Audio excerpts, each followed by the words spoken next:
প্রতিটি সত্য শিক্ষা গ্রহণ করেছি,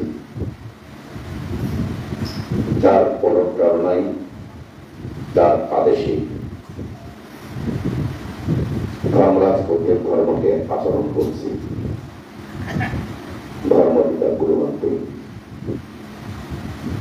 যিনি 4 বছর 6 মাস রাসায়নিক প্রক্রিয়া ছাড়া, কোন রকমের ওষুধ ছাড়া ধর্মের অচিন্তনীয় গুণবলে নিঃসন্দেহে সুরক্ষিত রেখে বৌদ্ধ শাসনকে আলোকিত করে চলেছেন।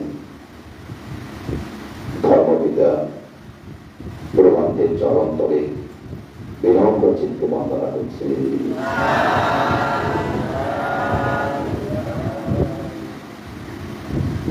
সম্মানিত পুণ্যার্থীগণ,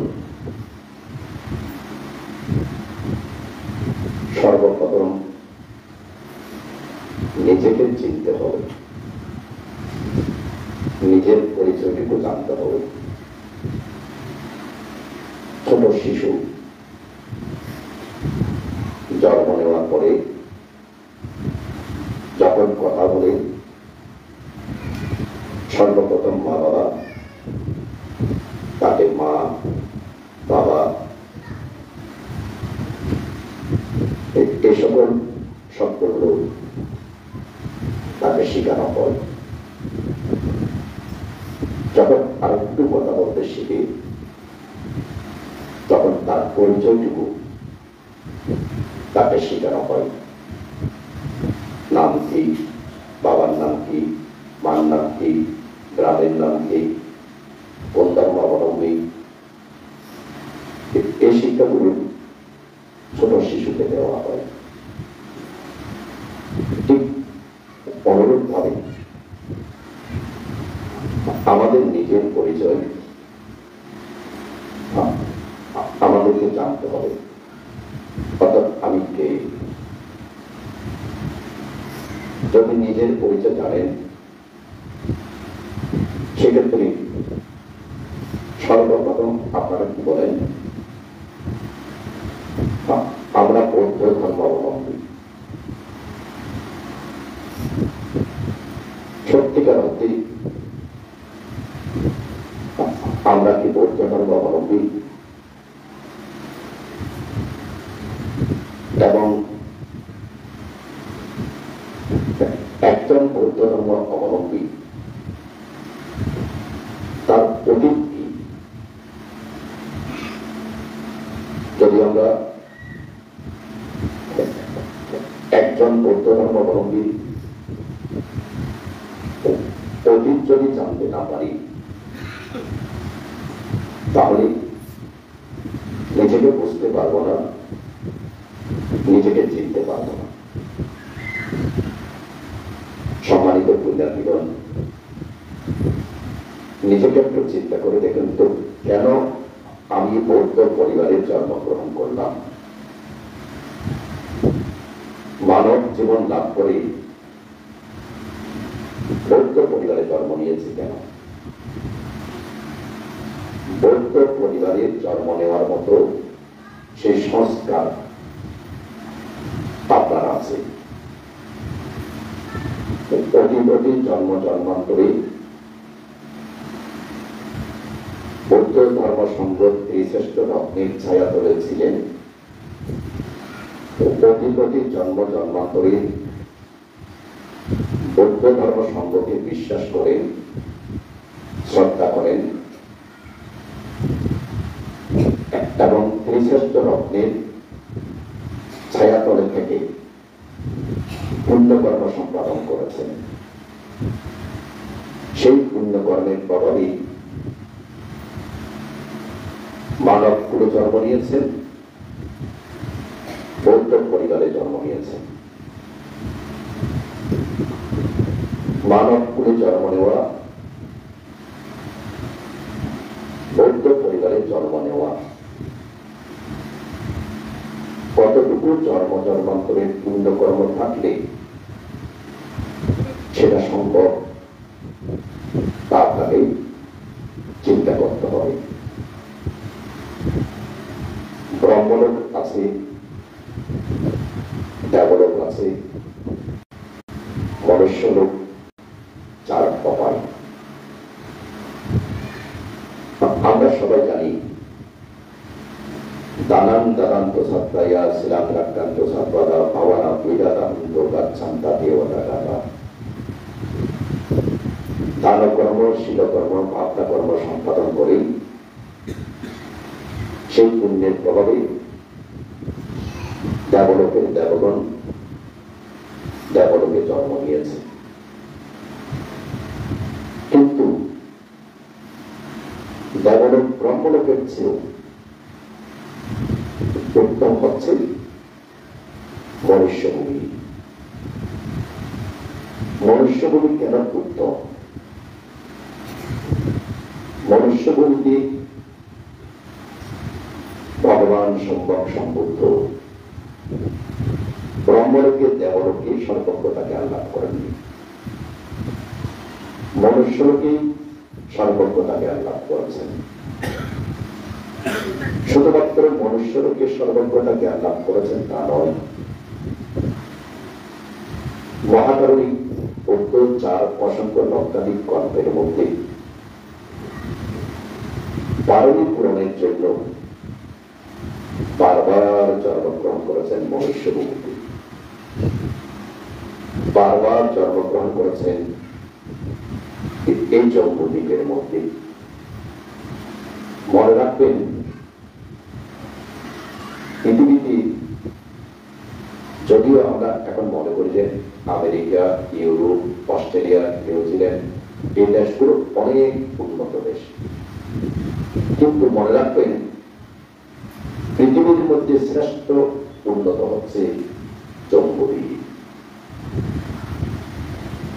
এই জম্বুদ্বীপের মধ্যেই বারবার বোধিসত্ত্বগণ জন্মগ্রহণ করেন, বারবার বোধিসত্ত্বগণ জন্মগ্রহণ করে পারমী পূর্ণ করেন। 10 পারমী, 10 উপপারমী, 10 পরমার্থ পারমী পূর্ণ করেন। ঠিক অনুরূপ ভাবে বুদ্ধের যিনি অগ্রশ্রাবক সারিপুত্র স্তরে, মহামঙ্গলের স্তরে,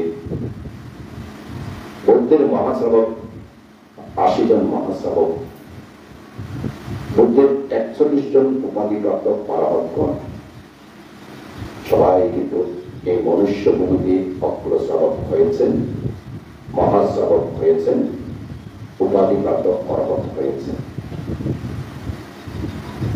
এই মনুষ্যভূমিতে বুদ্ধের সময় যারা এলিভিজ্ঞ হয়েছে সবাই কিন্তু এই মনুষ্যভূমিতে বুদ্ধের সাক্ষাতে এলিভিজ্ঞ হয়েছে। তাছাড়াও যারা সর্বজ্ঞ পারহত, যারা প্রতিসংবিধা প্রাপ্ত পারহত, সবাই এই মনুষ্যভূমিতে তারা সর্বজ্ঞ অর্হত হয়েছেন, প্রতিসংবিধা প্রাপ্ত অর্হত হয়েছেন। তাহলে একবার চিন্তা করে দেখুন তো, মানব জীবন শ্রেষ্ঠ জীবন, মানব জীবনের মতো উন্নত জীবন ব্রহ্মলোক নয়, দেবলোক নয়। বলতে পারেন কেন নয়? কারণ মনুষ্যভূমিতে আপনি পুণ্য সঞ্চয় করেন, দেবলোকে যখন জন্মগ্রহণ করবেন তখন আপনার পুণ্য যখন শেষ হয়ে যাবে, ধরুন আপনার পুণ্য শেষ হয়ে গেল, তখন আপনি আর দেবলোকে থাকতে পারবেন না, তখন দেবলোক থেকে চ্যুত হয়ে যেতে হবে। তাহলে দেবলোকটা কি? দেবলোক হচ্ছে আপনার অনেক পুণ্য আছে, সেই পুণ্যের সুখ ভোগ করার জন্য দেবলোক, সেই পুণ্যের সুখ ভোগ করার জন্য ব্রহ্মলোক। কিন্তু যখন আপনার পুণ্য শেষ হবে তখন দেবলোক আর আপনার ভালো লাগবে না, শরীর তখন ম্রিয়মান হয়ে যাবে, দেবগণ বুঝতে পারবে যে এই দেবতার পুণ্য শেষ হয়েছে, তাকে এখন চ্যুত হতে হবে। তখন তাকে নন্দনবন উদ্যানে নিয়ে যায়। নন্দনবন উদ্যানে নিয়ে গিয়ে সব দেবতারা তখন বলতে থাকেন কি, শ্রেষ্ঠ ভূমিতে জন্ম নাও, শ্রেষ্ঠ ভূমিতে জন্ম নাও। সম্মানিত পুণ্যার্থীগণ, শ্রেষ্ঠ ভূমি কোনটা? দেবতারা যে বলছেন শ্রেষ্ঠ ভূমিতে জন্ম নাও, শ্রেষ্ঠ ভূমি হচ্ছে এই মনুষ্য ভূমি, মানব জীবন। সেই তুল্য মানব জীবন প্রাপ্ত হয়েছে। তাই নিজেকে নিজে চিন্তা করবেন, শ্রেষ্ঠ ভূমিতে মানুষ হয়ে জন্ম নিয়েছেন কেন? পুণ্যের প্রভাবে। যদি জন্মান্তরের পুণ্য না থাকত তাহলে কিন্তু মানুষ হয়ে জন্ম নিতেন না। দ্বিতীয়ত, শুধুমাত্র মানুষ হয়ে জন্ম নিয়েছেন তা নয়, বৌদ্ধ পরিবারে জন্ম নিয়েছেন, বৌদ্ধ শাসন প্রাপ্ত হয়েছেন। বৌদ্ধ শাসন প্রাপ্ত হওয়া মানে কি? বৌদ্ধ শাসন প্রাপ্ত হওয়া মানে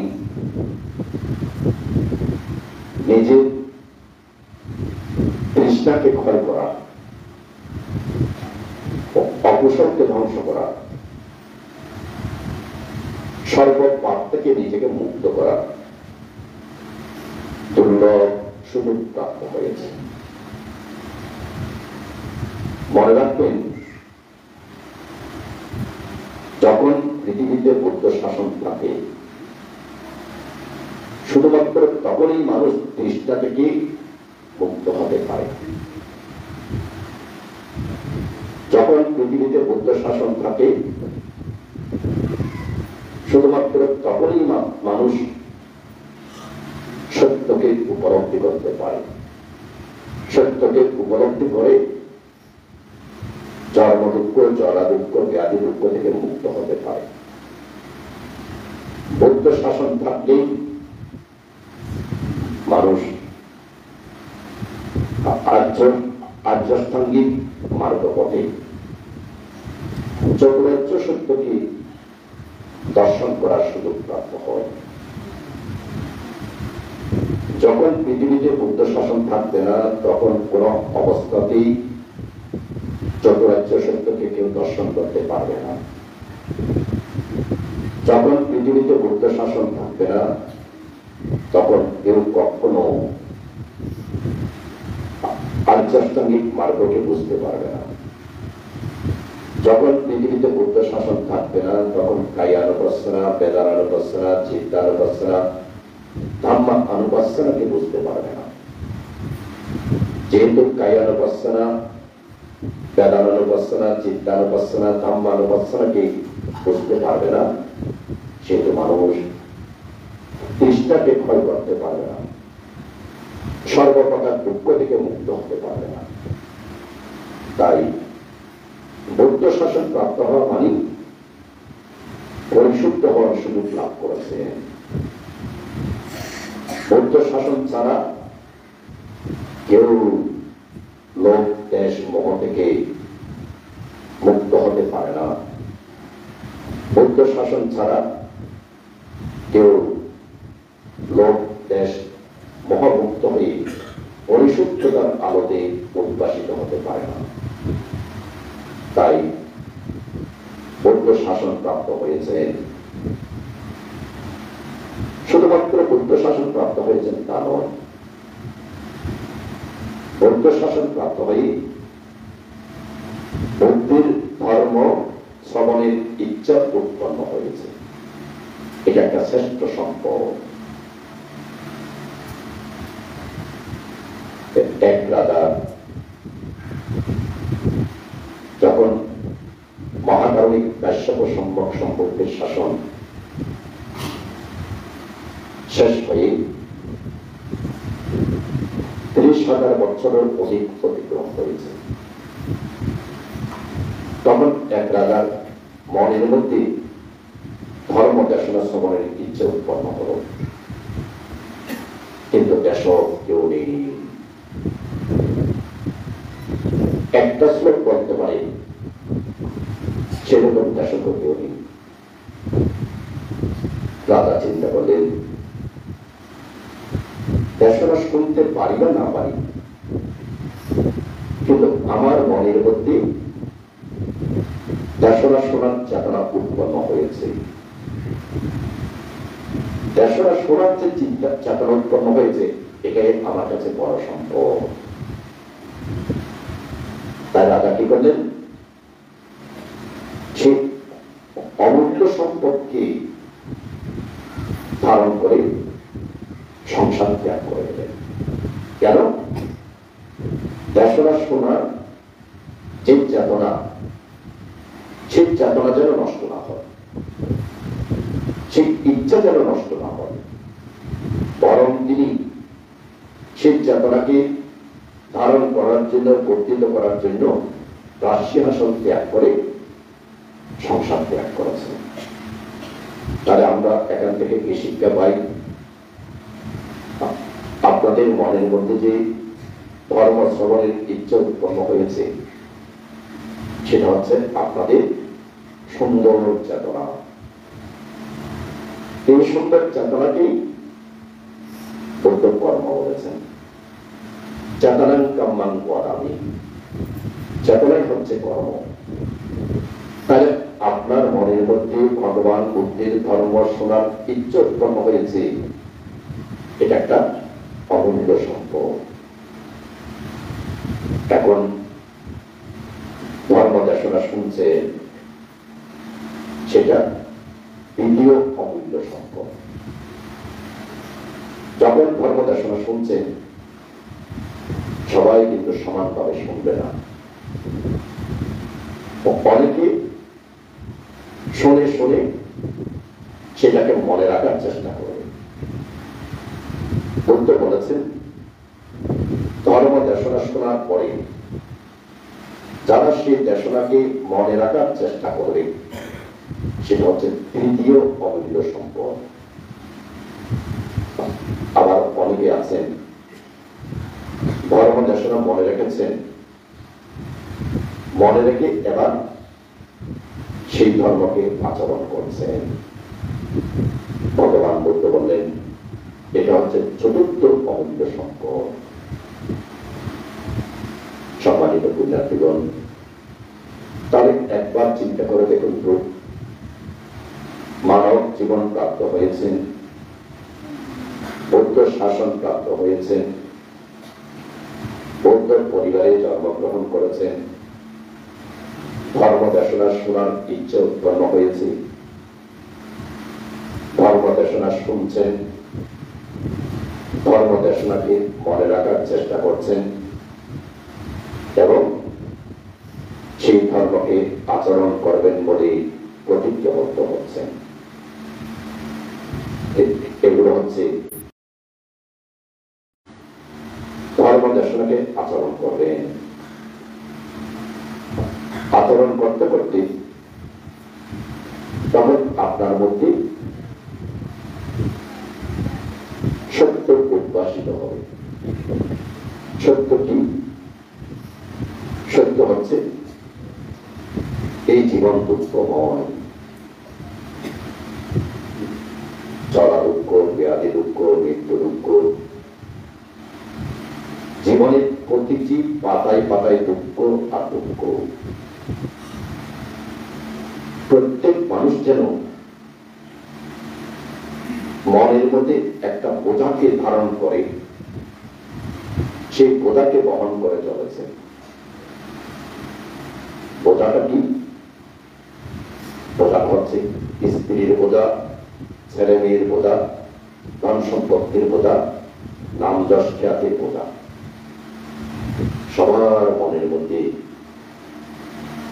কিভাবে ছেলে মেয়েকে মানুষ করবেন, কিভাবে নিজের পরিবারকে সুখে রাখবেন, কিভাবে নিজের জায়গা জমিগুলোকে সুরক্ষিত রাখবেন, কিভাবে ধন সম্পদগুলোকে সুরক্ষিত রাখবেন, কিভাবে নিজের ছেলে মেয়েকে ডাক্তার, ইঞ্জিনিয়ার, প্রফেসর বানাবেন, সদা সর্বদা চিন্তামগ্ন। সবাই এই দুশ্চিন্তা নিয়েই আমরা জীবন যাপন করছি। ভগবান বুদ্ধ এই দুশ্চিন্তাটাকে কি বলেছেন? ভগবান বুদ্ধ এই দুশ্চিন্তাটাকে বলেছেন যে মানুষ লোভ অগ্নি, দেশ অগ্নি, মোহ অগ্নি, শোক অগ্নি, বলি দেওয়া অগ্নি, 11টি অগ্নিতে মানুষ সার্বক্ষণিক চলছে। অর্থাৎ এখানে এমন কোন মানুষ নেই যে মানুষের মনের ভিতরে চিন্তা নেই। চিন্তা ছাড়া কেউ আছে? একজনও নেই। চিন্তাগুলো কি চিন্তা? দুশ্চিন্তা। কেমন যাবে, ভবিষ্যৎ কেমন যাবে? যেমন দেশের পট পরিবর্তনের পরে সবাই এখন আরো দুশ্চিন্তাগ্রস্ত। কি হতে যাচ্ছে, কি হবে? ছোট বলেন, বড় বলেন, বৃদ্ধ বলেন, যুবক বলেন, যুবতী বলেন, সবার মনের মধ্যে ওই একটা চিন্তা ঢুকে গেছে, কি হচ্ছে, কি হবে। তাহলে যদি চিন্তা করে দেখেন, সবাই আমরা দুশ্চিন্তা একটা বড় বোঝা নিয়ে জীবন যাপন করছি। সেটাকে ভগবান বুদ্ধ বলছেন যে মানুষ সদা সর্বদা 11টি অগ্নিতে প্রজ্বলিত। সম্মানিত পুণ্যার্থীগণ, যখন আপনি এইভাবে জীবনটাকে, দুঃখটাকে দর্শন করবেন, জীবন মানে সুখকর নয়, জীবন মানে দুঃখ। মানুষ প্রতিনিয়ত, প্রতি সেকেন্ড, প্রতি মিনিট, প্রতি ঘন্টা, প্রতিদিন মানুষ অগ্রসর হচ্ছে কোথায়? চড়ার দিকে। বৃদ্ধ হওয়াটা সুখকর নাকি দুঃখকর? বৃদ্ধ হওয়াটা দুঃখকর। বৃদ্ধ হলে কি আসবে? ব্যাধি আসবে, রোগ আসবে। তাহলে দিনকে দিন আমরা অগ্রসর হচ্ছি জরা ব্যাধির দিকে। জরা ব্যাধি যখন শক্তিশালী হয়ে যায়, তখন তৃতীয় বন্ধু চলে আসে। সেই তৃতীয় বন্ধুটাকে মৃত্যু। যদি আপনি অধর্মময় জীবন যাপন করেন, স্মৃতিহীন জীবন যাপন করেন, তাহলে আপনি জরাকে দেখবেন না, ব্যাধিকে দেখবেন না, মৃত্যুকে দেখবেন না। যেমন সিদ্ধার্থ 28 বছর বয়স পর্যন্ত রাষ্ট্রকে দিব দুঃখকে চিনেন। 28 বছর বয়সে প্রথম তিনি নগর পরিভ্রমণে বের হলেন, জরা দেখলেন। আবার 4 মাস পরে বের হলেন, ব্যাধি দেখলেন। আবার 4 মাস পরে বের হলেন, মৃত্যু দেখলেন। আবার 4 মাস পরে বের হলেন, এবার সন্ন্যাসী দেখলেন।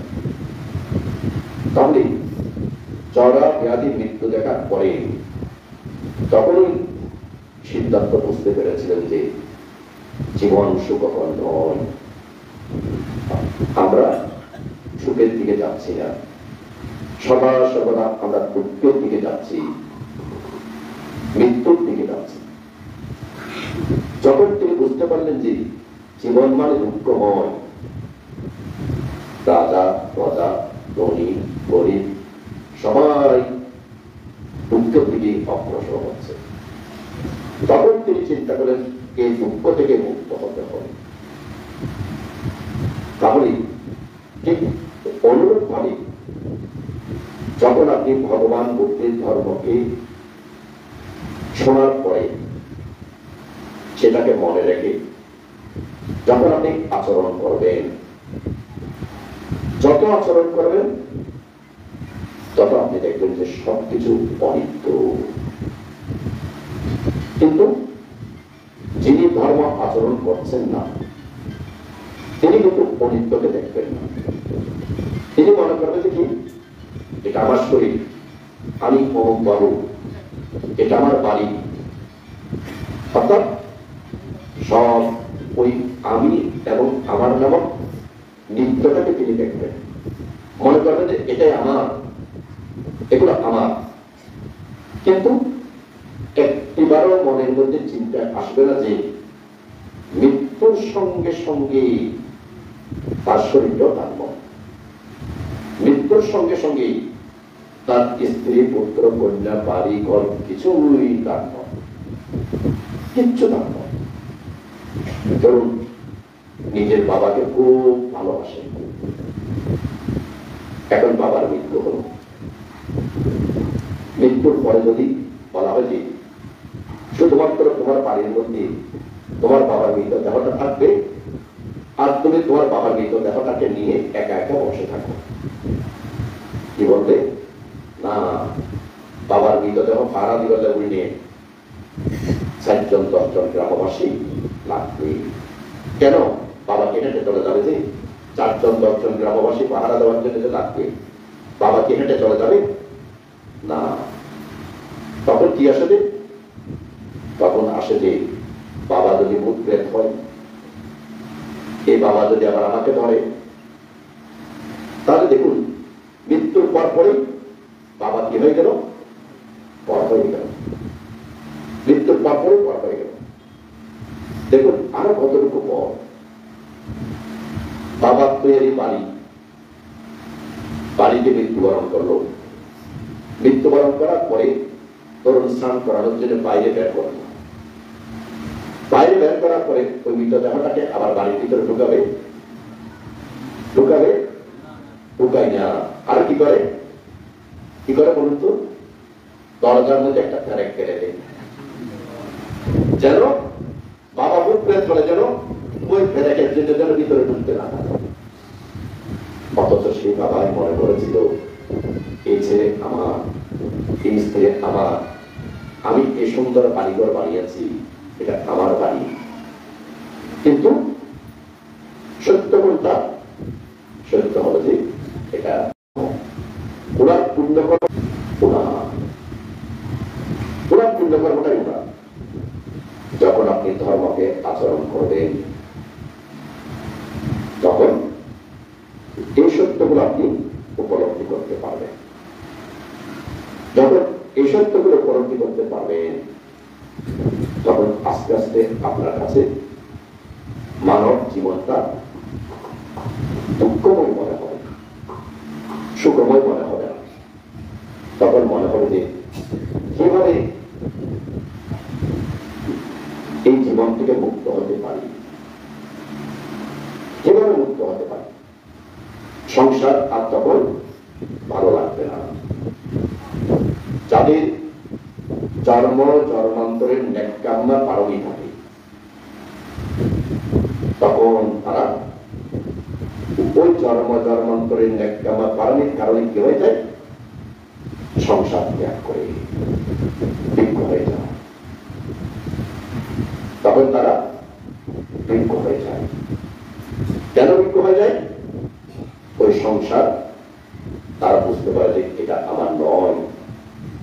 সংসার তাদের কাছে তখন একটা কারাগারের মতো মনে হয়, একটা বন্দী কারাগারের মতো মনে হবে। তখন ওই কারাগার থেকে কিভাবে বের হবে তারা সেই চেষ্টা থেকে থাকে। তারা যাদের নেককামনা পারণী আছে। তাহলে এখন আমরা 2 ধরনের মানুষ পাচ্ছি। এক ধরনের মানুষ হচ্ছে যারা আপনারা সংসার ধর্ম পালন করছেন, এবং আরেক ধরনের মানুষ হচ্ছে যারা অতীত জন্ম জন্মান্তরে নেককামনা পারণী আছে, সে ধরনের সংসার ত্যাগী ভিক্ষু সমান। দুই ধরনের মানুষ। ভগবান বুদ্ধ বলেছেন সেই দুই ধরনের মানুষটি অর্থাৎ বিজ্ঞসম এবং যারা সংসারী মানুষ, যদি তাদের জীবনকে আলোকিত করতে হয়,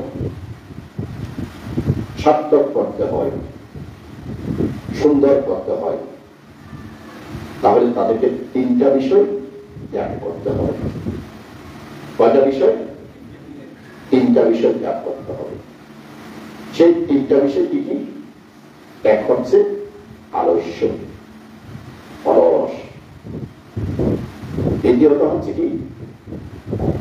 অনাচার।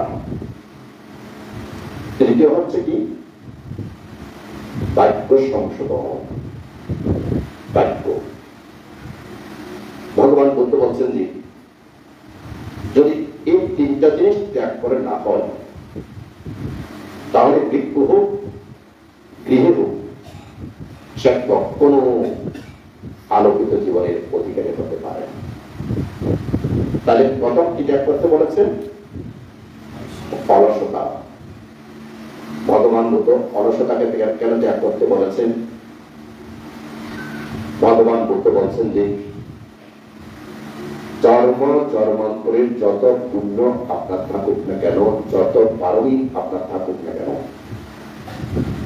বড় হওয়ার মতো, প্রতিষ্ঠিত হওয়ার মতো যত উপাদান আপনার আছে, ধরুন আপনি খুব ঋণী, একবার বললেই মনে হয় আপনার জন্ম জন্মান্তরের এখানে পারমি গুণ, পুণ্যগুণ, জন্ম জন্মান্তরের পারমি গুণ, পুণ্যগুণ আছে,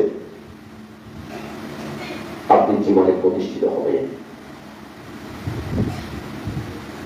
এটা হচ্ছে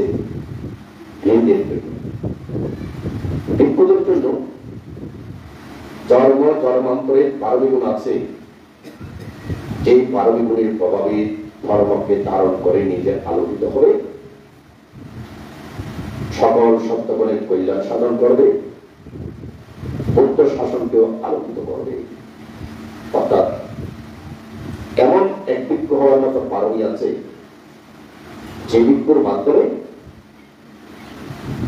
বৌদ্ধ জাতি রক্ষাপ্রাপ্ত হবে, বৌদ্ধ ধর্মের প্রচার প্রসার হবে এবং অনন্ত চক্রবাল আলোকিত হবে। এরকম আলোকিত হওয়ার মতো পারমি আছে, পুণ্য আছে।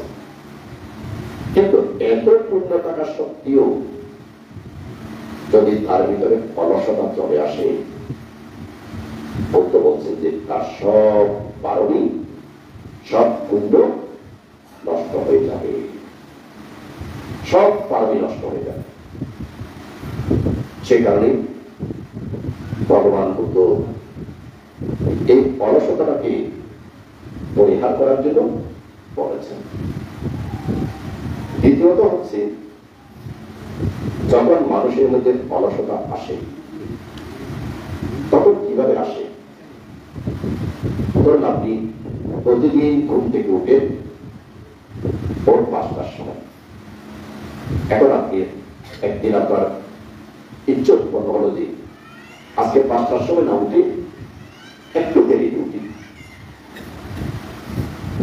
এই যে 5টার সময় না উঠে একটু দেরিতে উঠি, এই ইচ্ছাটা উৎপন্ন হয়েছে, এটাই কিন্তু মনে রাখবেন অলসতা। একদিন আপনি একটু দেরি করে উঠলেন, অলসতার কারণে মনে হয় যে একটু সুখ পেলেন, একটু সুখ পেলেন, তখন দেখবেন যে আবার 2-4 দিন পরে আবার ঠিক মনে হলো যে আজকে একটু দেরিতে উঠি। এই যে দেরিতে ওঠা শুরু হলো, দেখবেন যে এক সময় আপনি দেরিতে উঠতে উঠতে, বর্তমান প্রজন্মের মধ্যে অনেক ছেলে মেয়ে আছে সূর্য ওটা দেখে কিনা সন্দেহজনক।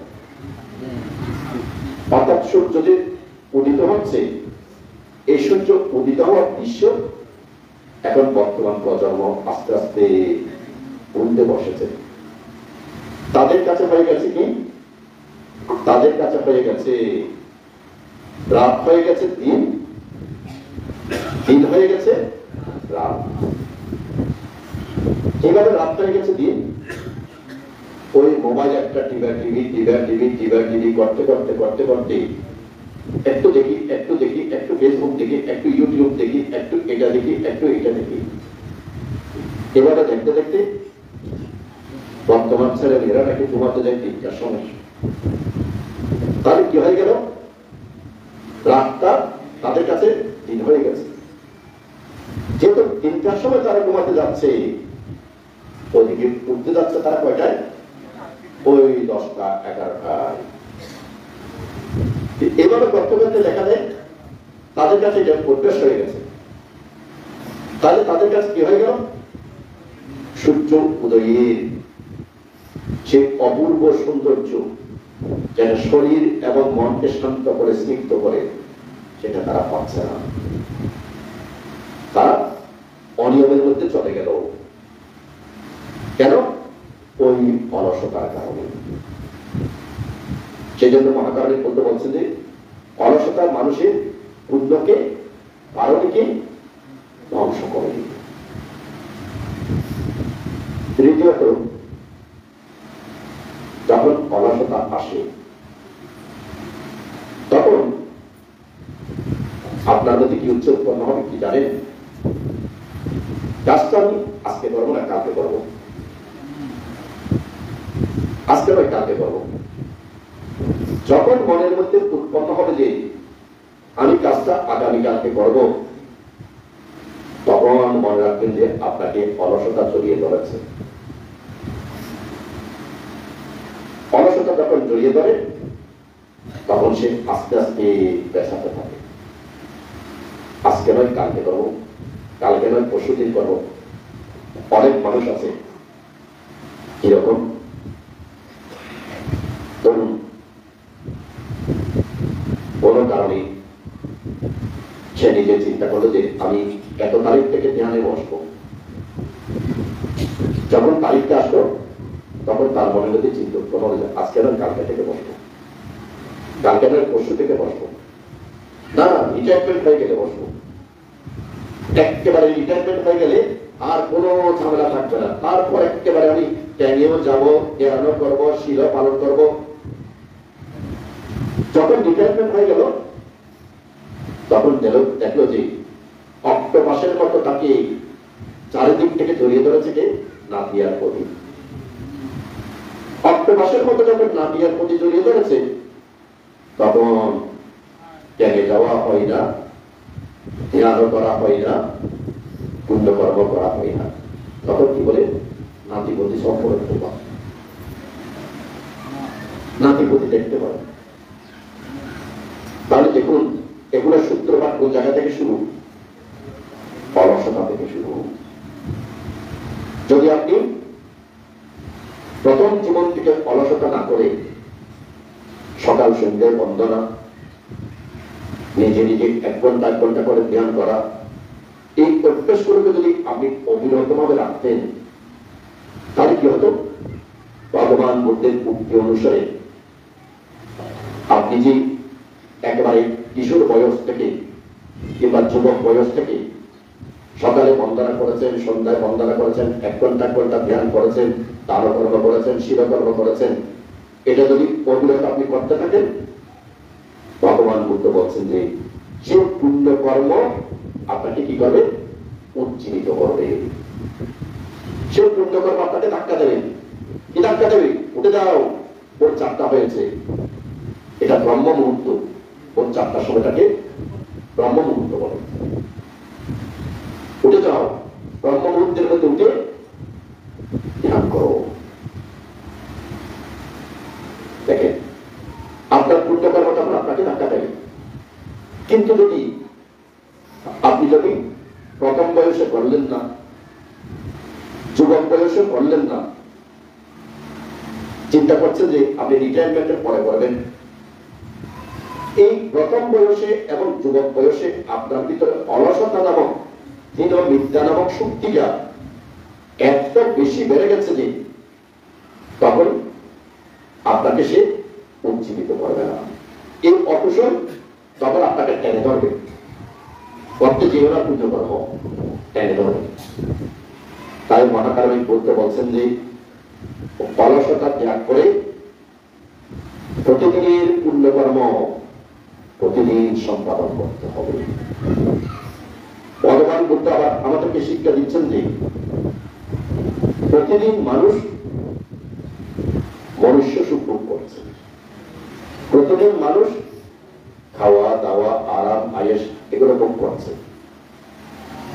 এই যে প্রতিদিন মানুষ সুখ ভোগ করছে, প্রতিদিন মানুষ খাচ্ছে, যেগুলো খরচ করছে, ভগবান বুদ্ধ বলছেন যে এটা তোমার অতীত জন্ম জন্মান্তরে দানব পারণী, অতীত জন্মে দানব পারণীটাকে তুমি খাচ্ছ। সে কারণে দেখুন, বিশাখার কথা তো নিশ্চয় মনে আছে, শ্বশুর পায়েস অন্ন খাচ্ছে, এদিকে দরজাতে একজন বৌদ্ধ ভিক্ষু দাঁড়িয়ে আছে। শ্বশুর দেখেও না দেখার ভান করে রইল। তারপর বিশাখা বললেন কি, আমার শ্বশুর বাসি খাবার খাচ্ছে। শ্বশুর হচ্ছে কি ধনঞ্জয় সৃষ্টি বিশাল ধন সম্পত্তির অধিকারী। তখন তিনি খুব রেখে গেলেন, কারণ উনার মতো ধনী তার কেউ নেই, আমি নাকি বাসি খাবার খাচ্ছি। সে কারণে বিশাখাকে বিচারের সম্মুখীন হতে হয়েছিল। বিচারকরা তখন জিজ্ঞাসা করলেন যে মা, তুমি কি বলেছো তোমার শ্বশুর কি বাসি খাবার খাচ্ছে? সবার সঙ্গে বললেন যে হ্যাঁ, আমি বলেছি আমার শ্বশুর বাসি খাবার খাচ্ছে। কেন মা তুমি এই কথা বলতে গেলে? তখন বিশাখা কি বললো, সত্যি তো আমার শ্বশুর বাসি খাবার খাচ্ছে, কারণ দরজার মধ্যে ভিক্ষু দাঁড়িয়ে আছে, আর আমার শ্বশুর না দেখার ভান করে যে খাবারটা খাচ্ছে, এই খাবারটা তো তার অতীত জন্মের দানকর্মের ফল। যে খাবারটা আমার শ্বশুর খাচ্ছেন এটা কি অতীত জন্মের দানকর্মের ফল। যেহেতু অতীত জন্মের দানকর্মের ফল খাচ্ছে, সেটা কি বাসি খাবার ফল? আমার শ্বশুর তো দান করছেন না, দান করলে সেটা বাসি খাওয়া হতো না। তখন ধনঞ্জয় সৃষ্টি বুঝতে পারলো যে আমার পুত্রবধূ অনেক জ্ঞানী, আমার চোখ খুলে দিয়েছে। তখনই তিনি বিশাখাকে আগ্রহের পুত্রবধূ বলেন, নিগার মাতা, নিগার সৃষ্টি নিগার মাতা। তাহলে দেখুন, আমরা যেগুলো খাচ্ছি, আমরা যেগুলো প্রতিদিন সুখ ভোগ করছি, হয়তো আমরা মনে করছি কি আমার টাকা দিয়ে আমি কিনছি, আমার টাকা দিয়ে আমি সুখ ভোগ করছি, কিন্তু একবারও আপনি জানেন না যে যে টাকাটা আপনার বলছেন সে টাকাটা আপনার অতীত জন্মের দানকর্মের ফল, দানকর্মের ফল। তার মহাকর্মের গুরুত্ব কি বলেছেন, প্রতিদিনের পুণ্যকর্ম প্রতিদিন করতে হবে। যদি প্রতিদিনের পুণ্যকর্ম প্রতিদিন না করেন তাহলে কি হবে, যেদিন আপনি পুণ্যকর্ম ছাড়া খাওয়া দাওয়া সুখ ভোগ করবেন সেটা ঋণগ্রস্ত হয়ে যাচ্ছে, ঋণগ্রস্ত হয়ে যাচ্ছে। সম্মানিত বিদ্যার্থীগণ, মনে রাখবেন, প্রতিদিনের পুণ্যকর্ম মানুষ প্রতিদিন কেন করতে পারে না?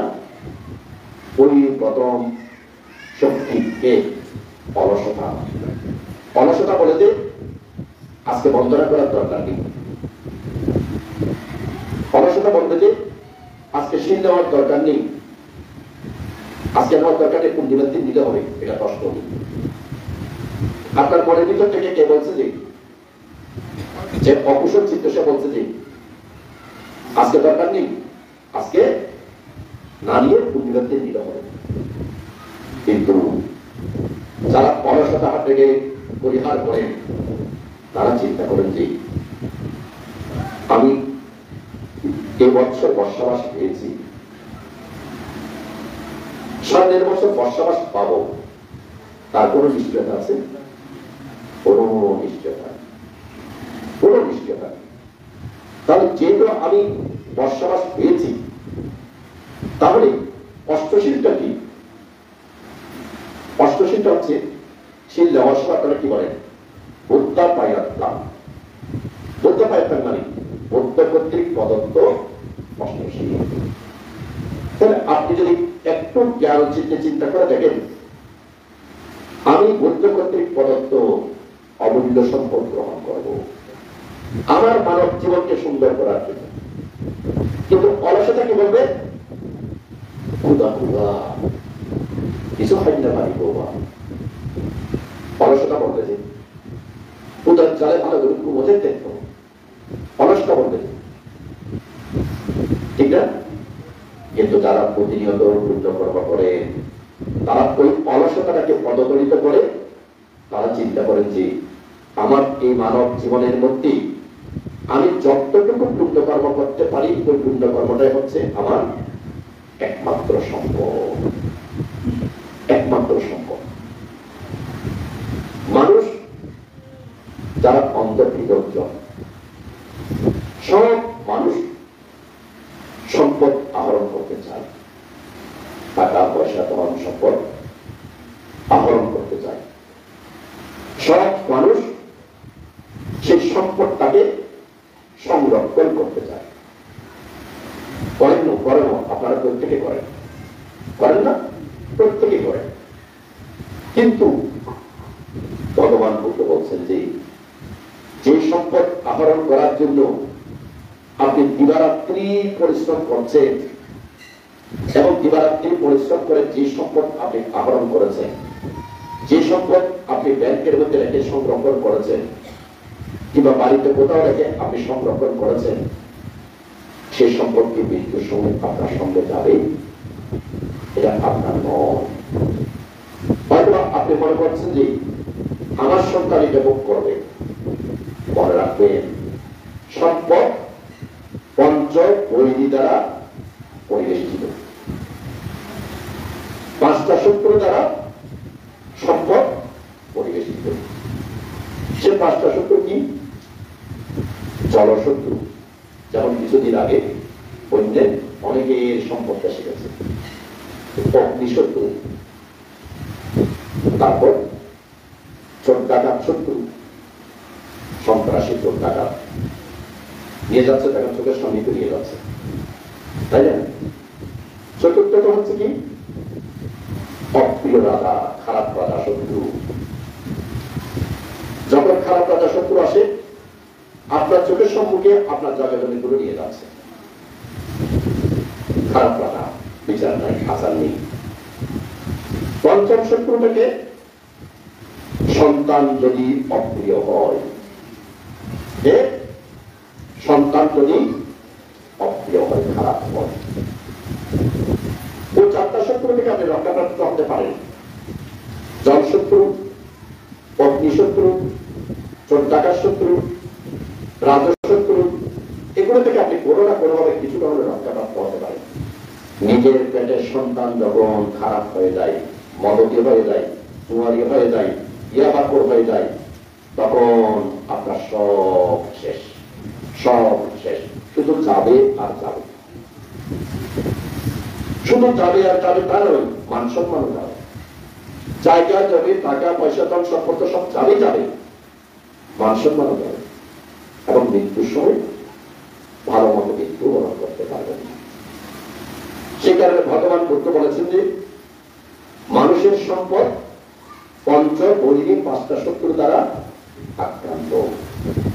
তবে ওই পঞ্চবৈরী দ্বারা আক্রান্ত সম্পত্তিকে রক্ষা করার উপায় কিন্তু বুদ্ধ বলেছেন। বুদ্ধ কি বলেছেন? বুদ্ধ বলেছেন যে সম্পত্তিকে 4 ভাগ করো, 1 ভাগ তুমি দান কর্ম করো। ওই দান কর্মটা কেন করতে বলেছেন? ওই আপনার সম্পত্তিটাকে সুরক্ষা করার জন্য। যেমন আমাদের মুসলিম ভাইয়েরা দেখবেন যে ঈদের সময় তারা সম্পত্তির 1% কি করে দেয়? দান করবে।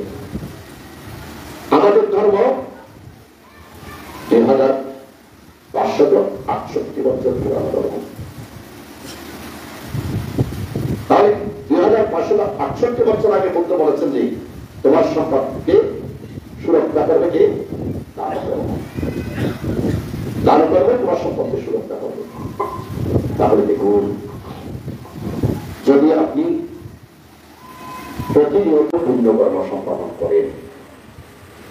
তাহলে কিন্তু সুরক্ষিত হচ্ছেন, আপনার সন্তানও সুরক্ষিত হচ্ছে। তাই ভগবান বুদ্ধ কি বলেছেন? ভগবান বুদ্ধ বলেছেন যে অন্ধ কৃতজ্ঞ মানুষ টাকা পয়সা ধন সম্পদ রত্নটাকে আহরণ করার চেষ্টা করে, সংরক্ষণ করার চেষ্টা করে, কিন্তু যারা জ্ঞানী মানুষ তারা কি করে? তারা পুণ্য সম্পদ আহরণ করার চেষ্টা করে, পুণ্য সম্পদ সংরক্ষণ করার চেষ্টা করে। তাহলে দেখুন, আপনারা যে পুণ্য সম্পদ, যেমন যারা অষ্টশীল নিয়েছেন, তারা কি করেছেন? বৌদ্ধ কর্তৃক প্রদত্ত অষ্টশীল নিয়েছেন। এটা কিন্তু বৌদ্ধ কর্তৃক প্রদত্ত অষ্টশীল মানে কি? সম্পদ এসেছেন। অষ্টশীল দেওয়ার আগে আপনারা কি বলেছেন? সর্বপ্রথম ক্ষমা প্রার্থনা করেছেন। ও কাসা ওয়ান্দামি বান্তে দোয়ারাস্তেরা কাটান সাবান অপরাধান ক্ষমা নিয়ে বান্তে। তার প্রতি সংসার পরিক্রমণ করার কালে শুধুমাত্র এই জন্মে নয়, জন্ম জন্মান্তরে সংসার পরিক্রমণ করার কালে আমি কায় মনোবাক্যে যত ভুল করেছি সমস্ত ভুলের জন্য ক্ষমা প্রার্থনা করছি। তখন বাক্যে আপনাকে ক্ষমা করে দিল। তারপরে এবার আপনি প্রার্থনা করলেন, ভন্তে ত্রিশরণ সহ আমাকে অষ্টশীল প্রদান করে, ত্রিশরণ সহ আমাকে পঞ্চশীল প্রদান করে। তখন ভাবতে আপনাকে সর্বপ্রথম কি দিল? উত্থান শরণাং গচ্ছামি, ধম্মাং শরণাং গচ্ছামি, সংঘাং শরণাং গচ্ছামি। তাহলে আপনি শীল দিতে গিয়ে কি গ্রহণ করলেন? বুদ্ধের স্মরণ, ধর্মের স্মরণ, সঙ্গের স্মরণ গ্রহণ করলেন। ভগবান বুদ্ধ এই বৌদ্ধ ধর্ম সংগঠনকে কি বলেছেন? কি বলেছেন? ত্রিরত্ন। তাহলে আপনি শিলা নিতে গিয়ে, পঞ্চশীল নিতে গিয়ে, অষ্টশীল নিতে গিয়ে সর্বপ্রথম রত্ন গ্রহণ করেছেন। যেটা আমরা অন্ত বিতর্কের মানুষ বুঝতে পারি না যে আপনি রত্ন গ্রহণ করেছেন। যেটা যে রত্নটা গ্রহণ করেছেন, যদি সেই রত্নটাকে আপনি অন্তর থেকে ধারণ করতে পারেন, আপনি যদি অন্তরের ভিতরে চিন্তা করেন যে আমি বুদ্ধের স্মরণ নিয়েছি, ধর্মের স্মরণ নিয়েছি, সঙ্গের স্মরণ নিয়েছি, আমি ত্রিশরণে প্রতিষ্ঠিত, আমি ত্রিশরণে প্রতিষ্ঠিত, এটা যদি আত্মা মা দেয় না, স্মৃতি সহকারে এটাকে যদি আপনি ধারণ করতে পারেন, তাহলে আমরা কি বলে থাকি? বুদ্ধির শরণাগত নরকে না যায়, বুঝলেন? ধর্মের শরণাগত নরকে না যায়, নরলোক পরিহরি দেবলোক পাই। তাহলে আপনি যে শিলা নিতে গিয়ে যে বুদ্ধ রত্ন, ধর্মরত্ন, সঙ্গরত্ন, এই রত্নটা আপনি গ্রহণ করেছেন, এই রত্নটা আপনাকে কোথায় নিয়ে যাচ্ছে? অপায়ে নিয়ে যাবে না, হয় মনুষ্য ভূমিতে নতুবা দেবভূমিতে।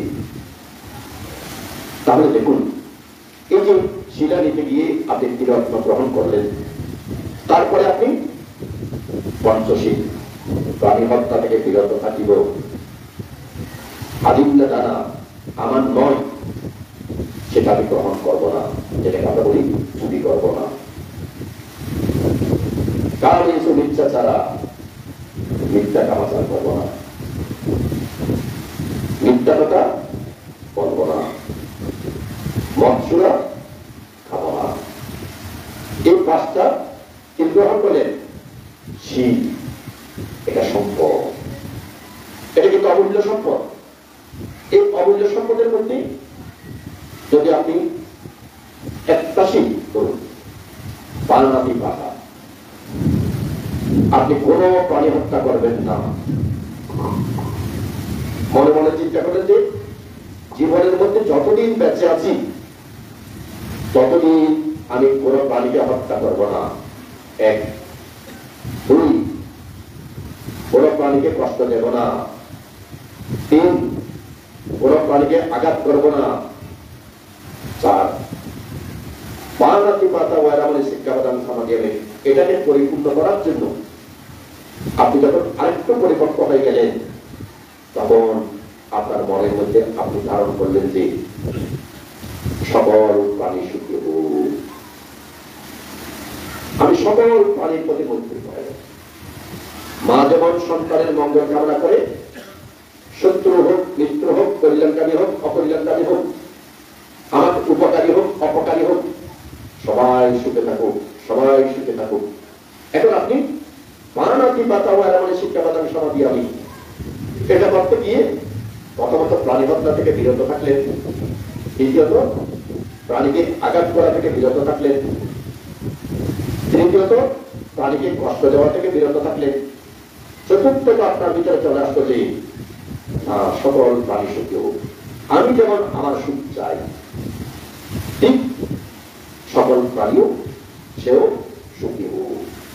দেখুন, এই একটা শুধুমাত্র যদি আপনি গ্রহণ করতে পারেন, বানাতি পাতা পয়রামণি শিক্ষা বাদাম সমাধি আমি, এই একটা শীতকে আপনি ধারণ করে করে করে করে করে করে আপনি সকল প্রাণীর প্রতি মৈত্রী করে দেবেন। সকল প্রাণীর প্রতি যিনি মৈত্রী করেন হন, তার ভিতরে আর তিনটা তবে আসে। কোন তিনটা? মৈত্রী, করুণা, মুদিতা, উপেক্ষা। যখন আপনি ওই পঞ্চশীলকে ভিত্তি করে সকল প্রাণী সুখ কামনা করবেন, তখন কেউ যদি অসুস্থ হয়ে যায়, কেউ যদি দুঃখে পড়ে, তার প্রতি আপনার কি আসবে? কি আসবে? করুণা, করুণা, করুণা আসবে, আসবে না? লোকটা অভাব অনটনে পড়ে গেছে, লোকটা অসুস্থ হয়ে কষ্ট পাচ্ছে, তাহলে আপনার ভিতরে কি আসলো? করুণা আসলো। এখন আপনার পাশে একজন লোক অনেক টাকা পয়সা রোজগার করেছে, তার ছেলে ডাক্তার হয়েছে, ইঞ্জিনিয়ার হয়েছে, আপনি কিন্তু মৈত্রীকে ধারণ করে আছেন। যিনি মৈত্রীকে ধারণ করেছেন তার ভিতরে কখনো তার প্রতি হিংসা উৎপন্ন হবে না। হিংসা উৎপন্ন না হয়ে তার ভিতরে উৎপন্ন হবে মুদিতা। মুদিতা মানে কি? মুদিতা মানে হচ্ছে তুমি আরো সুখী হও, আরো বড় হও, আরো সুখী হোক, তোমার ছেলে আরো বড় হোক, তোমাদের আরো ধন সম্পদ হোক, মুদিতা। দেখুন, এখন মানুষের মনের মধ্যে মুদিতা নাই বলে হিংসা বেড়ে গেছে। আমরা হিংসার দাবানলে চলছি যে সময়, কেউ শান্তিতে নেই, কেউ শান্তিতে নেই, পরিবারের মধ্যে কেউ শান্তিতে নেই। এক মায়ের গর্ভে যদি 4 ভাই জন্ম নেন, 4 ভাই এক মায়ের গর্ভে জন্ম নিয়েছেন, কিন্তু যখন 4 ভাইয়ের সংসার হলো, এখন দেখা যায় যে ওই 4 ভাই একে অপরের বড় শত্রু হয়ে গেছে। আর বাইরের শত্রুর কোনো দরকার নেই, ওই 4 ভাই তখন একে অপরের শত্রু। 4 ভাই কেন আমরা একে অপরের শত্রু হলাম? ওই মুদিতা নাই, মুদিতা নেই। মুদিতা থাকলে আপনার ভিতরে উদারতা আসবে, আপনার ভাইয়ের প্রতি আপনার উদারতা আসবে। এক ভাই আর ভাইয়ের প্রতি যদি মুদিতা থাকে, কখনো এক ভাই আর ভাইয়ের সম্পত্তিকে আহরণ করবেন না, কখনো নেবে না। কেন?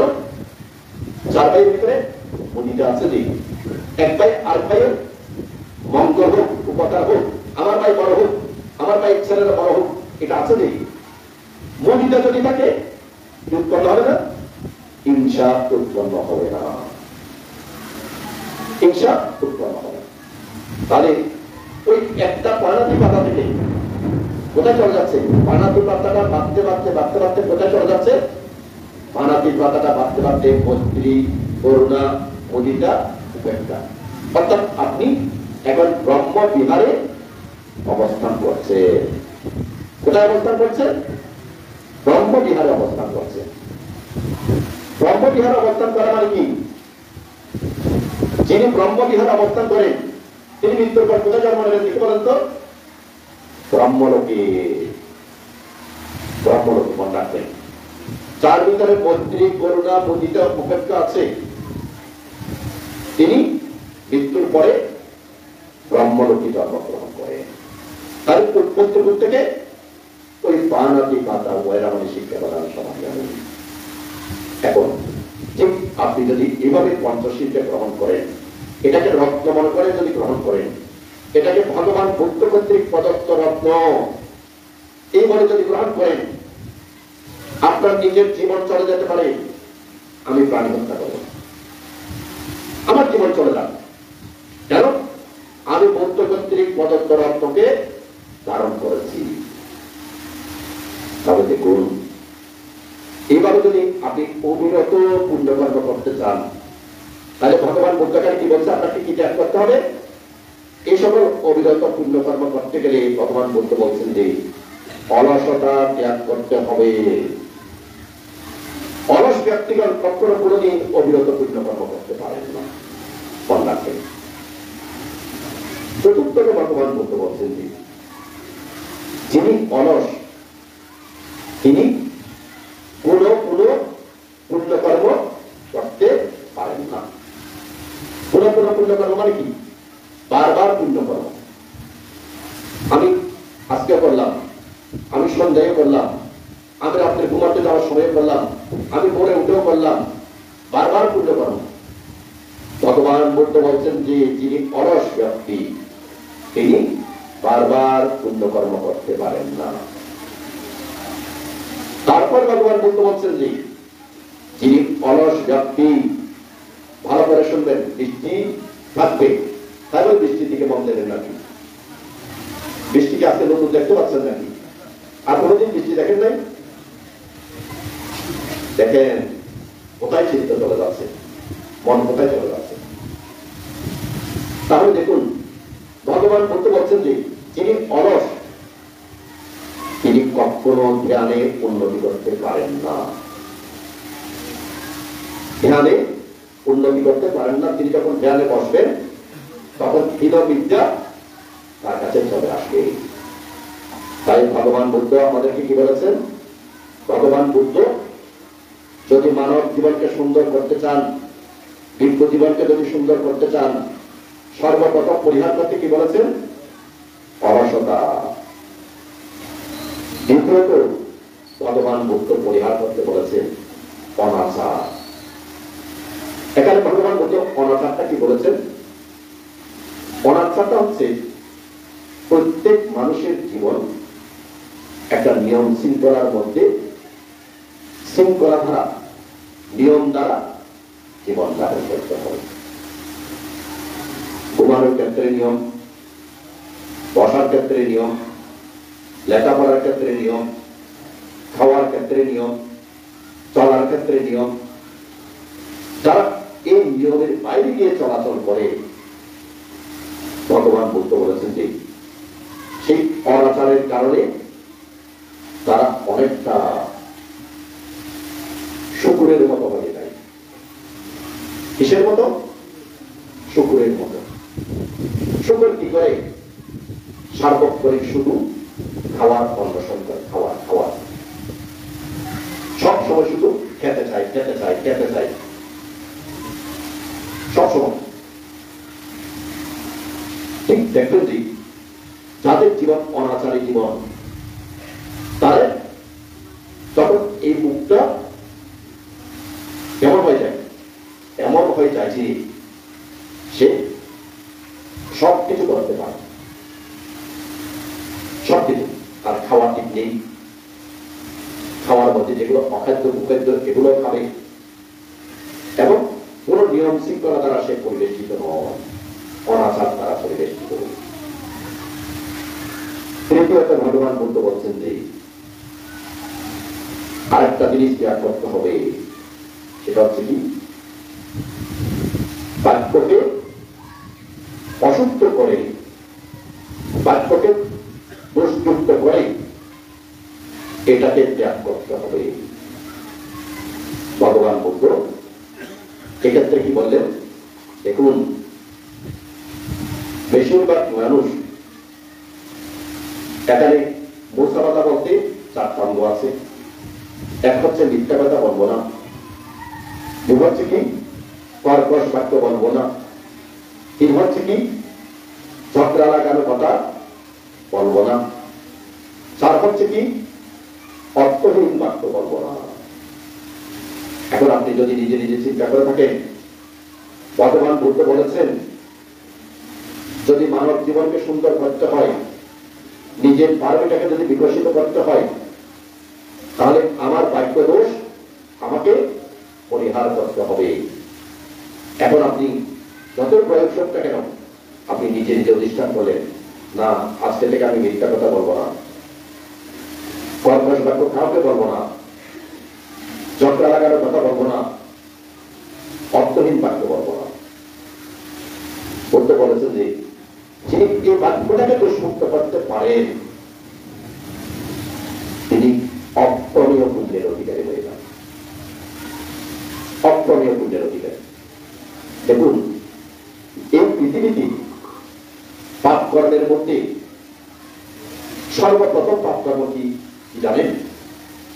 সর্বপ্রথম পাপ কর্ম কিন্তু মিথ্যা বলা।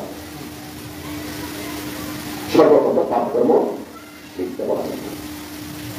এবং মিথ্যা বলার মাধ্যমে মানুষের আয়ু সবচেয়ে বেশি কমে যায়।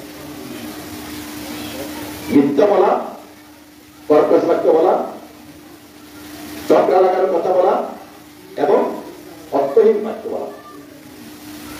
একসময় মানুষের আয়ু যখন 1 লক্ষ বছর ছিল,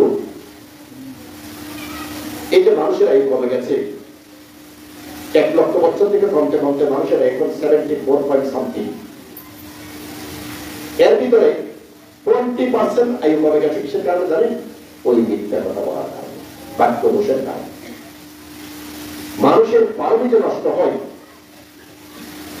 আমি প্রথম শুরুতেই বলেছি আপনার অনেক পারমি আছে, সেই পারমির মাধ্যমে আপনি লৌকিক জীবনের মধ্যেও প্রতিষ্ঠিত হবেন, বড় হবেন।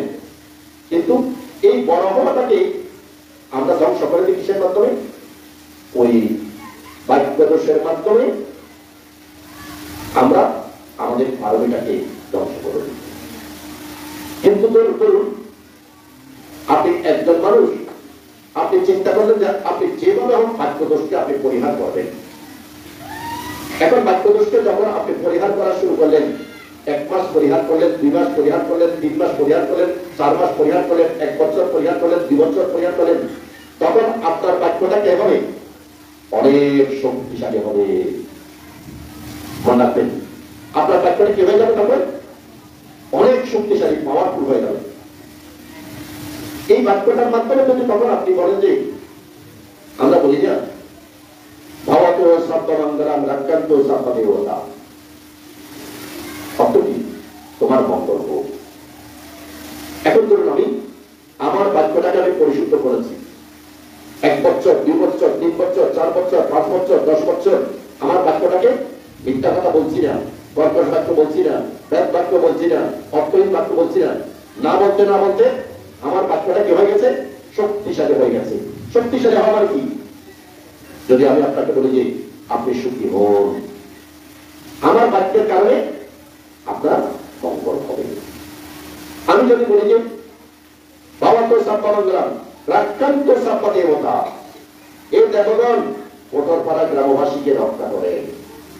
রাক্ষান্ত সপ্তদেবতা রক্ষা করতে বলেছে কাকে? দেবতাদের। এখন আমার বাক্য ধরুন পরিশুদ্ধ, দোষমুক্ত। আমি দোষমুক্ত বাক্য নিয়ে যখন বলবো যে এই দেবগণ কোটরপাড়া গ্রামবাসীকে রক্ষা করে, নিশ্চিত মনে রাখবেন কোটরপাড়া গ্রামবাসীকে তখন দেবতারা রক্ষা করবে। তাই এখানে ভগবান বলতো আমাদেরকে কি শিক্ষা দিচ্ছেন? আলোকিত জীবন লাভের জন্য আমাদেরকে 3টা বিষয় পরিহার করতে হবে। একটা হচ্ছে কি? অলসতা। দ্বিতীয় হচ্ছে কি? দ্বিতীয় হচ্ছে অনাচার, অর্থাৎ নিয়মের মধ্যে চলতে হবে। তৃতীয়ত হচ্ছে কি? বাক্য দোষ। বাক্য দোষ হয় সেটা পরিহার করতে হবে। ভগবান বুদ্ধের সময় একটা ঘটনা বলি, ভালো করে শুনবেন। আমাদের মহাকারী ভগবান বুদ্ধের সময় বুদ্ধের এক শিষ্য ছিল বেদান্তিকা কাস্তবী। কি নাম? বেদান্তিকা কাস্তবী। সে ভিক্ষু তার জীবনী উল্লেখ করতে গিয়ে ভগবান বুদ্ধ বলেছেন 31 কল্প আগে বেশ্যাবৈষম্যক সম্পর্কের সময় তিনি এই পৃথিবীতে এক ব্রাহ্মণ পরিবারে জন্মগ্রহণ করেছেন। যখন পৃথিবীতে বেশ্যাবৃত্তির শাসন চলমান রয়েছে, তখন তিনি ব্রাহ্মণ পরিবারে জন্মগ্রহণ করে তার ব্রাহ্মণের যে ধর্ম, সেই ধর্মটাকে তিনি খুব ভালোভাবে ধারণ করেছেন। দেখুন, আপনাদের শুরুটা কিন্তু খুব ভালো ছিল, মধ্যেও খুব ভালো ছিল, কিন্তু প্রকৃতি একটু বিরূপ হওয়ার সঙ্গে সঙ্গে আপনাদের অনেকের মত উদারা হয়ে গেছে। কেন এরকম হবে? আপনাদের গোটাপাড়া গ্রামের মধ্যে প্রথমবারের মতো আসতাম, দ্বিতীয়বারও নয়, হয়তো আর বেশি হলে 40-45 মিনিট থাকবো। 40-45 মিনিট পরে গিয়ে প্রকৃতির সঙ্গে মোকাবেলা করেন না, একেবারে বিচ্ছিন্ন দিকে ভালো করে দিকে মনে করে দিকে দেন। সেই বেলান্তিকাস্তরী এই বেশ্যাবৈষম্যক সম্পর্কের সময় জন্ম নিয়ে, ব্রাহ্মণ পরিবারে জন্ম নিয়ে ব্রাহ্মণ ধর্ম তিনি খুব পাণ্ডিত্যের অধিকারী হন। পাণ্ডিত্যের অধিকারী হওয়ার পরে ওনার জন্মান্তরের পারমিক কারণে জন্মান্তরে পুণ্য আছে। যার জন্মান্তরে পুণ্য আছে, পুণ্য তাকে সঠিক পথে নিয়ে যায়। উনি কি করলেন? সংসার ত্যাগ করলেন। সংসার ত্যাগ করে তিনি তো বুদ্ধের সাক্ষাৎ পাননি, ঋষি প্রপঞ্চা গ্রহণ করলেন। কোন প্রপঞ্চা? ঋষি প্রপঞ্চা তিনি গ্রহণ করলেন এবং ঋষি প্রপঞ্চা গ্রহণ করে তিনি জঙ্গলে চলে গেলেন। ওনার সঙ্গে আরো অনেক ঋষি, সেই ঋষিদের সঙ্গে তিনি জীবন যাপন করছেন। বেশ্যাবৈষম্যক সম্পর্ক সর্বজ্ঞাত, বুদ্ধগণ হচ্ছেন সব কিছু অবগত আছে। বেশ্যাবৈষম্যক সম্পর্ক একদিন তিনি চিন্তা করলেন, আজকে আমি কাকে করুণা করবো, কাকে রক্ষা করবো? তখন ওই ব্রাহ্মণ, যে ব্রাহ্মণ ঋষি প্রপঞ্চা নিয়ে ঋষিদের সঙ্গে বসবাস করছেন, তাকেই রক্ষা করতে হবে। কেন রক্ষা করতে হবে? তার অতীত জন্মের পুণ্য আছে। ভগবান বেশ্যাবৈষম্যক সম্পর্ক তখন তাকে দেখা দিলেন। সেখানে দেখা দেওয়ার সঙ্গে সঙ্গে সেই ঋষি বুদ্ধকে চিনতে পারলেন। নিশ্চিত তিনি বুদ্ধ। এই যে চিনতে পারলেন, এটা কি? এটাও ওনার অতীত জন্মান্তরের সংস্কার, অতীত জন্মের সংস্কার।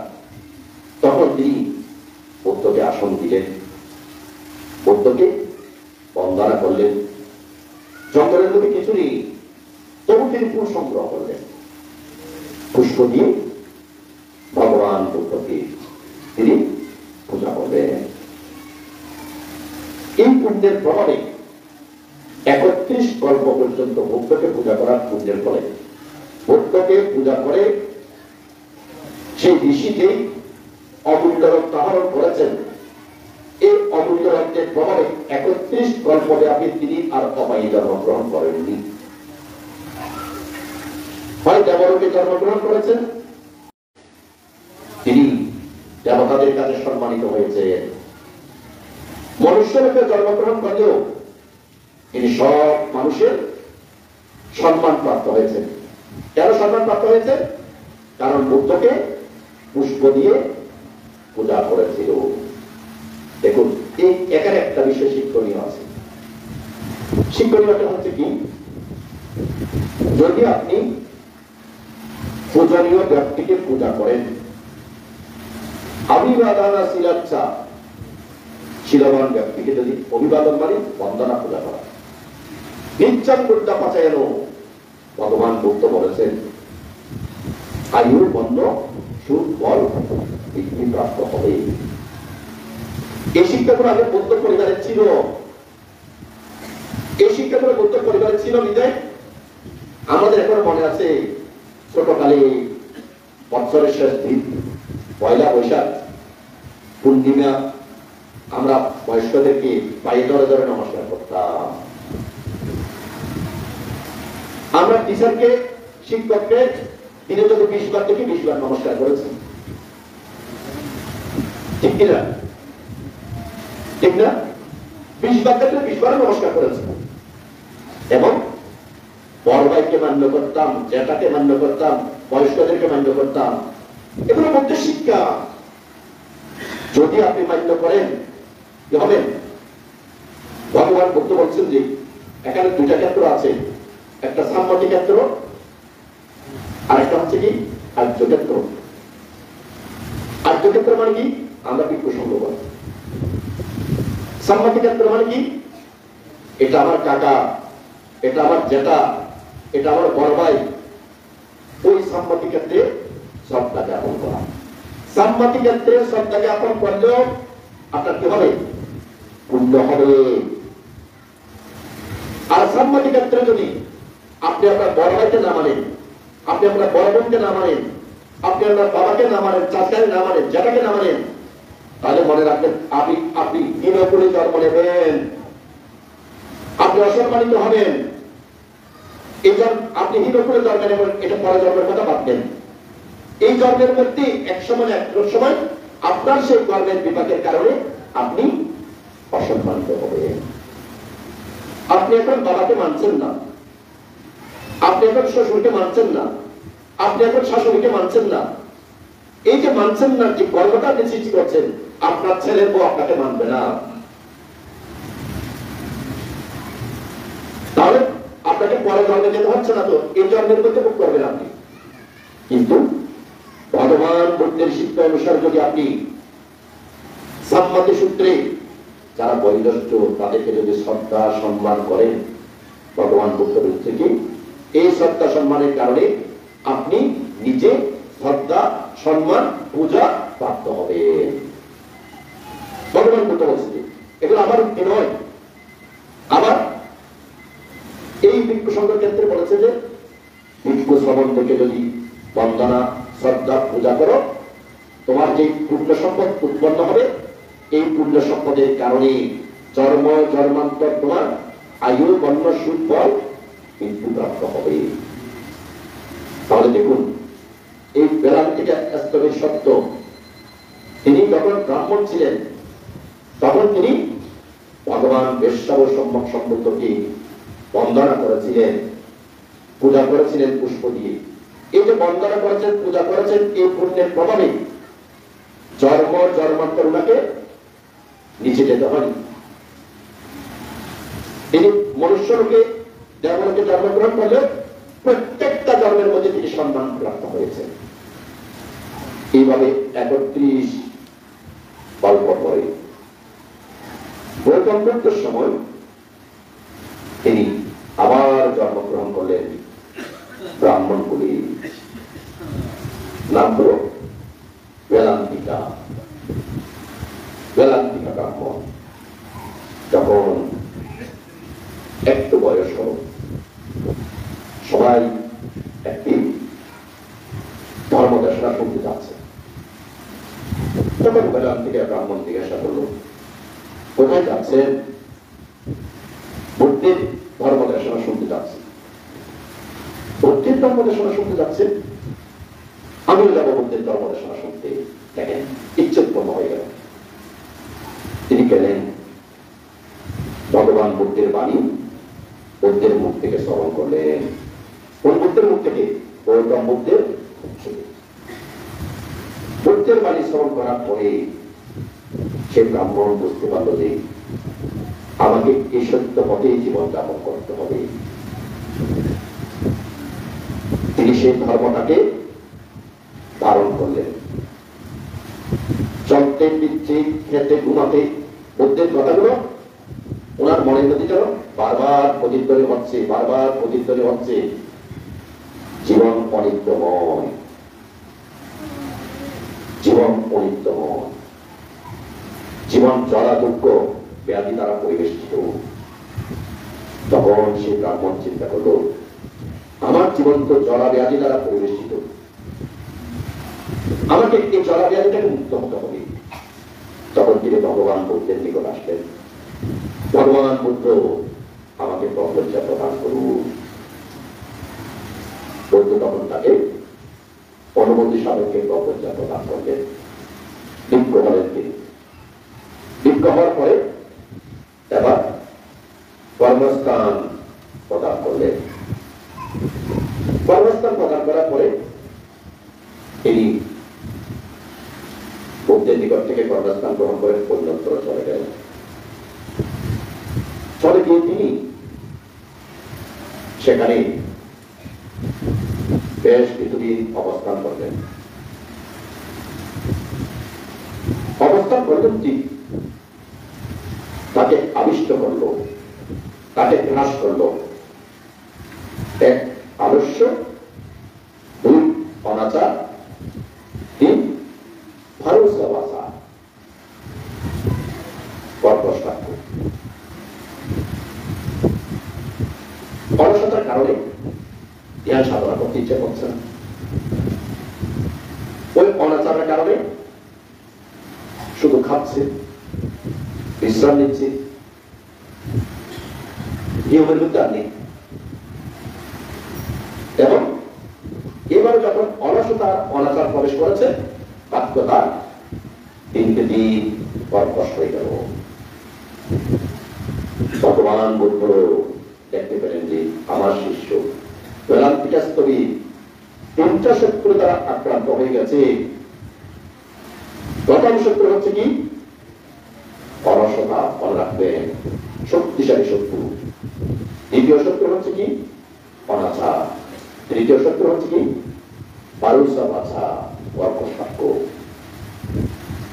ভগবান বুদ্ধ একদিন সাবস্তি থেকে সেই বেদান্তিকাস্তবীকে দেশনা করলেন। ভগবান বুদ্ধের একটা গুণ আছে, গুণটা হচ্ছে কি জানেন? তিনি যেখান থেকে যত দূর থেকেই, ধরুন 10,000 মাইল থেকে তিনি দেশনা করছেন। ভগবান বুদ্ধ শ্রাবস্তি কি আমরা বাংলাদেশে, শ্রাবস্তি থেকে তিনি যখন দেশনা করবেন, যাকে দেশনা করবেন তিনি মনে করবেন যে কি সামনাসামনি বুদ্ধ তার সামনে বসে আছেন, বুদ্ধ তাকে দেশনা দিচ্ছেন। এগুলো বুদ্ধের গুণ। তখন বেদান্তিকাস্তবী হঠাৎ করে বুদ্ধকে দেখলেন।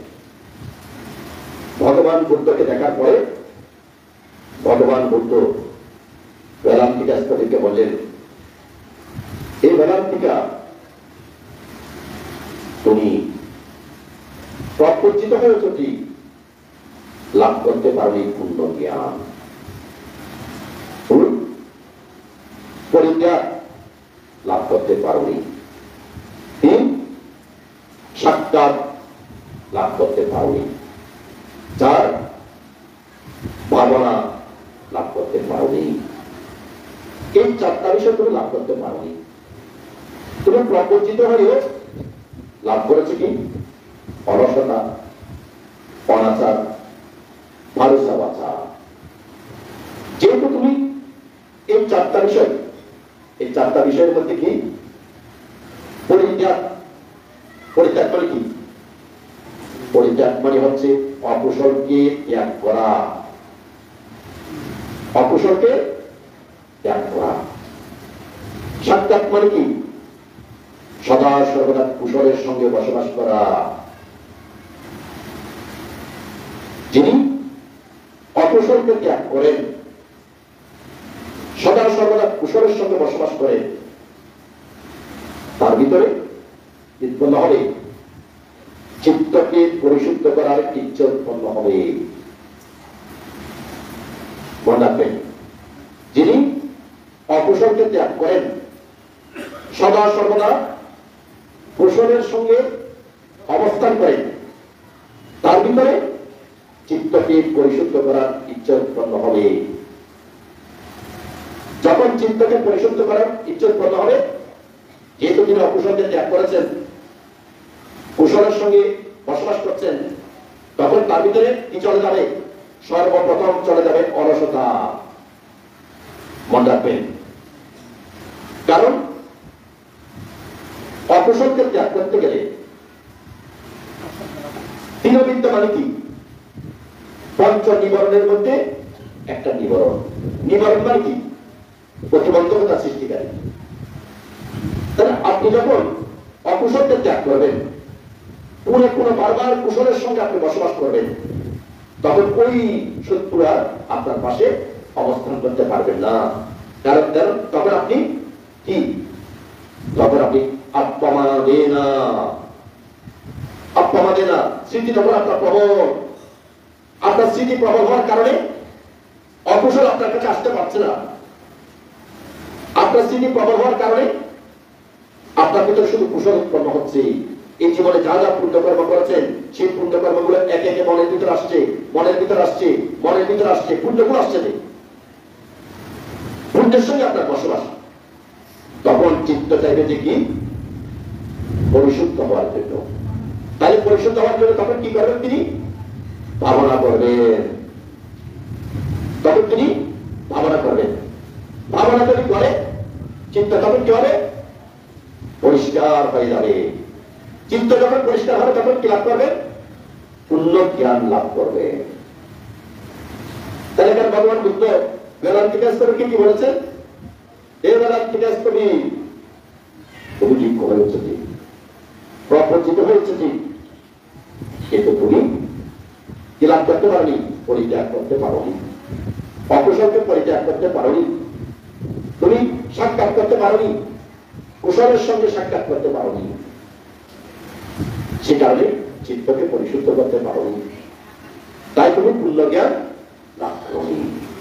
তখন বেদান্তিকাস্তরী ওই যে 31 কল্প আগে বেশ্যাব সম্যক সম্বুদ্ধকে তিনি পুষ্প দিয়ে পূজা করেছিলেন, ওই পারণে তার ভিতরে তখন শক্তিশালী হয়ে এবার জাগ্রত হওয়ার পরে ভগবান বলতে সে বাণী যেন, সে কথাগুলো যেন, আমি 4টা সম্পর্কে লাভ করতে পারিনি, পূর্ণ জ্ঞান লাভ করতে পারিনি, পরিত্যাগ করতে পারিনি, সাক্ষাৎ করতে পারিনি, ভাবনাকে লাভ করতে পারিনি।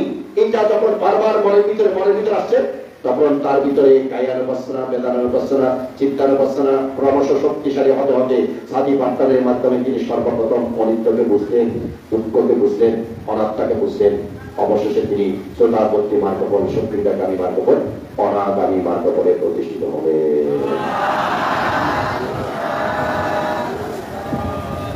সম্মানিত বিদ্যার্থীগণ, বেদান্তিকাস্ত মৃত্যু তিনি এখন বুদ্ধের বাণী শুনে অকুশলকে ত্যাগ করেছে, অনাথ হয়ে গেছে। অকুশলকে ত্যাগ করেছে, কুশলের সঙ্গে বসবাস। এখন আমরা কখন এই অকুশলকে ত্যাগ করব? বৌদ্ধ শাসন আমরা পেয়েছি।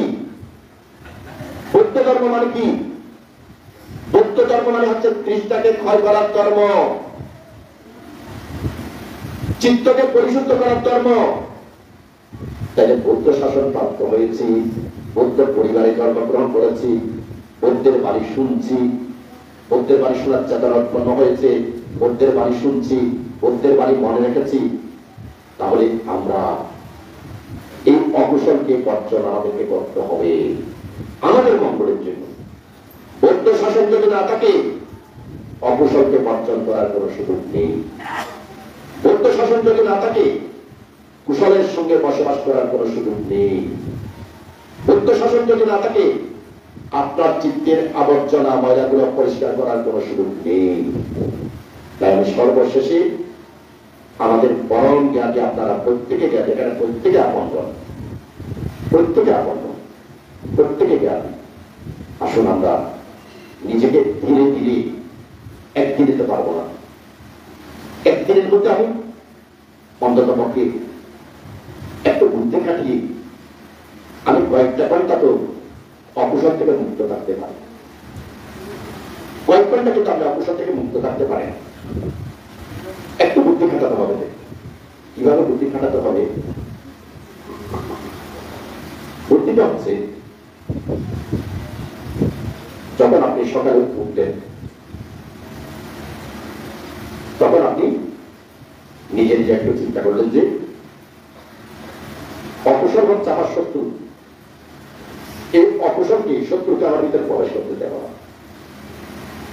কুশল হচ্ছে আমার বন্ধু,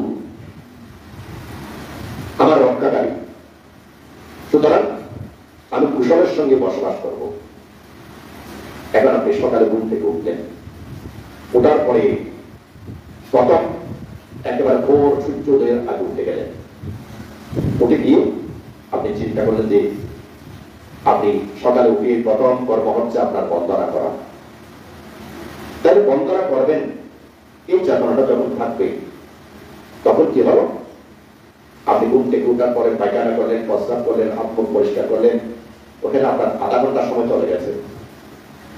আধা ঘন্টার সময় চলে গেলেও তখন কিন্তু অকুশল আপনার ভিতরে প্রবেশ করতে পারবে না, কারণ আপনার লক্ষ্য কি, আপনি বন্দনা করবেন। যেহেতু আপনার লক্ষ্য হচ্ছে আমি বন্দনা করব, তখন আপনার ভিতরে আধা ঘন্টা অকুশল প্রবেশ করতে পারবে না। আপনি বন্দনা করলেন, আধা ঘন্টা 1 ঘন্টা বন্দনা করলেন, তাহলে 1.5 ঘন্টা আপনি অকুশল থেকে মুক্ত থাকলেন, কুশলের সঙ্গে বন্ধুত্ব করলেন। যখন বন্দনা করলেন, বন্দনা কেন করতে হয় আমি বলি। যারা বন্দনা করেন তাদের সঙ্গে বুদ্ধের যোগাযোগ থাকে, তাদের সঙ্গে বুদ্ধের যোগাযোগ থাকে। কিভাবে যোগাযোগ থাকে? চিত্তের মাধ্যমে। কি বলছেন আপনি? ইতি ভগবান, ইনি সেই ভগবান আরাহান, যিনি আরাহান গুণের অধিকারী, সাম্মা সম্পূর্ণ সম্ভব সম্পূর্ণ গুণের অধিকারী। এভাবে বুদ্ধের 9টি গুণ বললেন। বুদ্ধের 9টি গুণ যখন বলছেন, তখন আপনার মনের মধ্যে বুদ্ধের 9টি গুণ থাকে কিনা? থাকে না। বুদ্ধের 9টি গুণ যতক্ষণ পর্যন্ত আছে ততক্ষণ পর্যন্ত আপনি বুদ্ধের সঙ্গে বসবাস করছে। মন রাখবে, বুদ্ধের সঙ্গে বসবাস করছেন। যিনি বুদ্ধের সঙ্গে বসবাস করেন তিনি দেবতা দ্বারা সুরক্ষিত হয়। যিনি বুদ্ধের সঙ্গে বসবাস করেন তার অকুশল কর্মের বিপদ তাকে ফল দিতে পারে না। এখন আপনি বন্দনা করলেন, বন্দনা করার সঙ্গে সঙ্গে তার চিত্ত অকুশলে যাবে না, আর বেশ কিছুক্ষণ থাকবে। ঠিক আছে, আপনি দিনের কাজ সেরে ফেললেন, দিনের কাজ সেরে ফেলার পরে আবার সন্ধ্যার সময় বন্দনা করলেন। এবার হচ্ছে আসল বুদ্ধিমানের কাজ। কিরকম? যখন আপনি ঘুমাতে যাবেন তখন আপনি প্রতিজ্ঞা করবেন যে ঘুমাতে যাওয়ার আগে আমি কোনো বিষয় নিয়ে চিন্তা করবো না।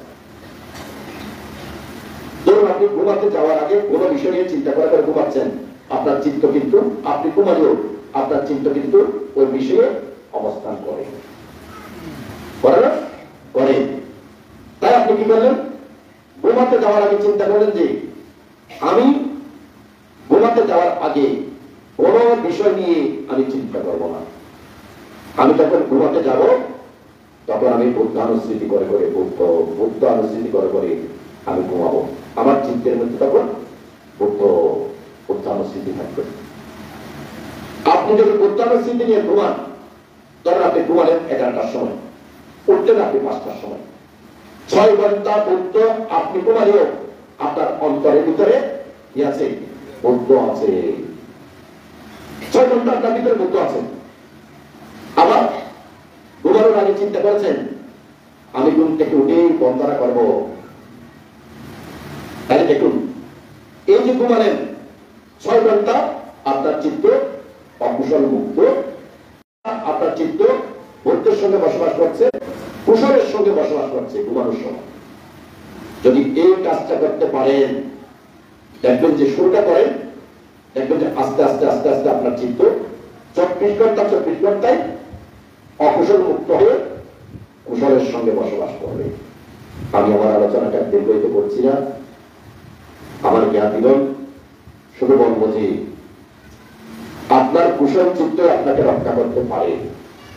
তাই অকুশলকে বর্জন করুন, কুশল চেতনাকে ধারণ করুন, কুশল চেতনাকে সংরক্ষণ করুন। এই কুশল চেতনায় হবে আপনার জন্ম জন্মান্তরের রক্ষা কবচ। সবাই রক্ষা প্রাপ্ত হন, এই বলেই শেষ করলাম।